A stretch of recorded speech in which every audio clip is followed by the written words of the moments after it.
নমস্কার বন্ধুরা, আমি আবার এসে গেছি আমার আরও একটি নতুন ভিডিও নিয়ে। আশা করি আপনারা সবাই ভালো আছেন। সামনের দিনগুলো আপনাদের খুব সুন্দরভাবে কাটুক, এটাই আমি চাইছি।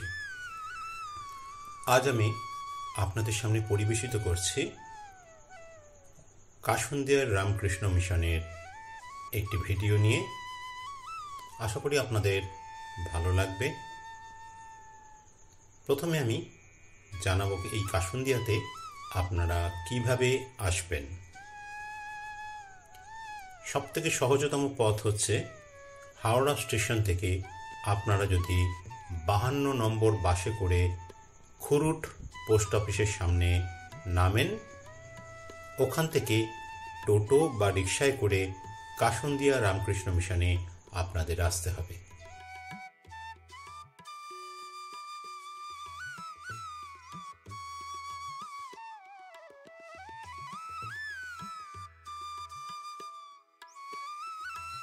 রামকৃষ্ণ মঠ এবং রামকৃষ্ণ মিশনের যে বিশ্বব্যাপী আধ্যাত্মিক সংগঠন, যা প্রায় 1 শতাব্দীরও বেশি সময় ধরে বিভিন্ন সমাজসেবামূলক কর্মকাণ্ডে নিয়োজিত, তাদের ত্যাগ ও সেবার আদর্শে অনুপ্রাণিত হয়ে মঠ ও মিশনের সন্ন্যাসীরা এবং সাধারণ ভক্তরা জাতি, ধর্ম বা বর্ণ নির্বিশেষে লক্ষ লক্ষ পুরুষ, মহিলা, শিশুদের সেবা করে থাকেন।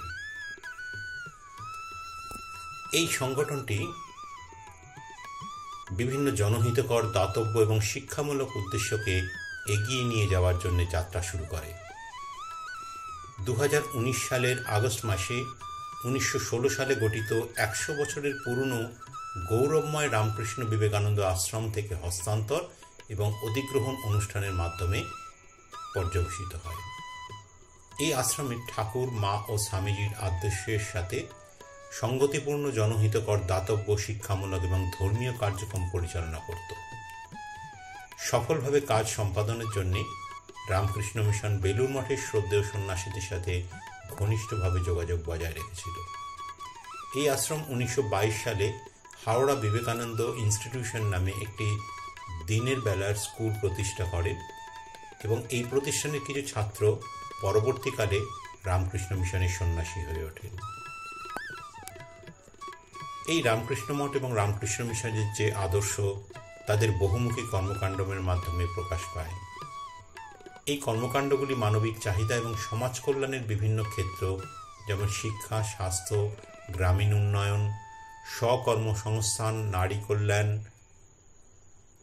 আন্তঃধর্মীয় বোঝাপড়া, নৈতিক জীবন, আধ্যাত্মিক নির্দেশনা এবং দুর্যোগের শিকারদের ত্রাণ প্রদানকে অন্তর্ভুক্ত করে।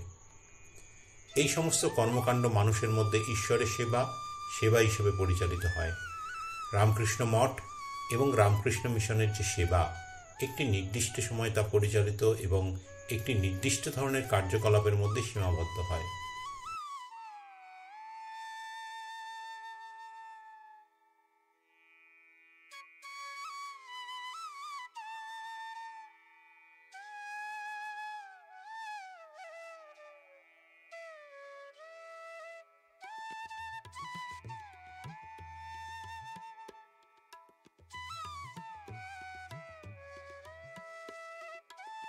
এখানে দৈনিক নরনারায়ণ সেবা, একটি দাতব্য অ্যালোপ্যাথিক ডিসপেন্সারি এবং একটি দাতব্য হোমিওপ্যাথিক ডিসপেন্সারি রয়েছে।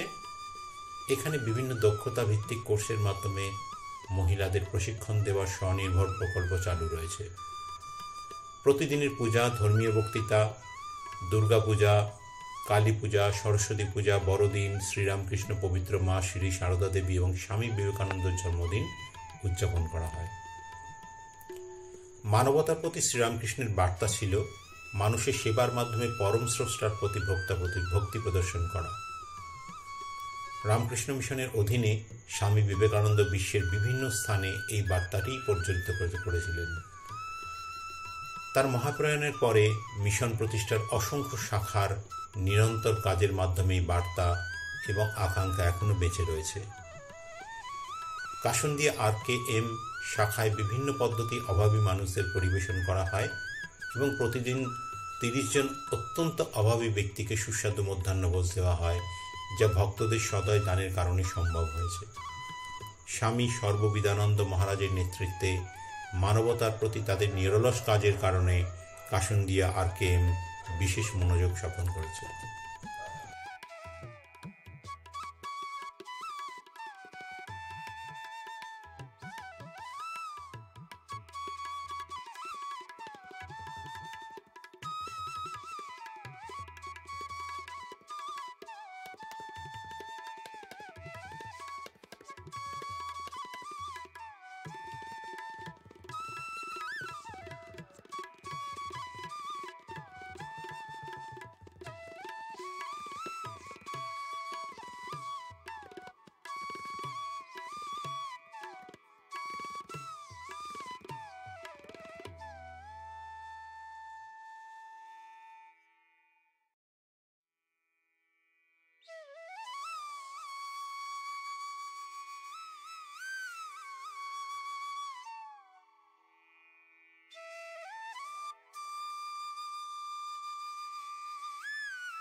আশা করি আপনাদের ভিডিওটি ভালো লেগেছে। যারা এখনো আমার চ্যানেলটিকে সাবস্ক্রাইব করে দেননি তারা অবশ্যই সাবস্ক্রাইব করে দেবেন। আজ এই পর্যন্ত, আবারও আপনাদের সাথে দেখা হবে নতুন কোনো ভিডিওতে। সবাই ভালো থাকবেন। নমস্কার।